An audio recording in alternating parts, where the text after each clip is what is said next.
Hello friends, இந்த வார Sunday special எங்கள் வீட்டில் என்னென்னா வெள்ளை சாதம், அப்புறம் காலையில் மட்டன் எடுத்துகிட்டு வந்தாங்க. அதனால் மட்டன் குழம்பு வச்சுருக்கேன். மட்டன் குழம்பு, முட்டை, அவிச்ச முட்டை, மட்டன் வறுவல்,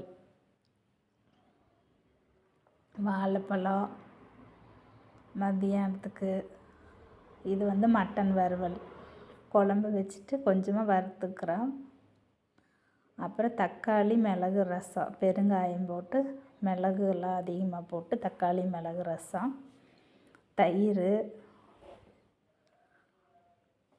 அப்புறம் சாப்பிட்டு ஐஸ்கிரீம், பலாப்பழ ஃப்ளேவர் ஐஸ்கிரீம். என்னோடய வீடியோ பிடிச்சிருந்தா லைக் பண்ணுங்கள், ஷேர் பண்ணுங்கள், கமெண்ட் பண்ணுங்கள், மறக்காமல் சப்ஸ்கிரைப் பண்ணுங்கள். உங்கள் வீட்டில் என்ன சண்டே ஸ்பெஷல்னு கமெண்ட் பாக்ஸில் கமெண்ட் பண்ணுங்கள். தேங்க்யூ.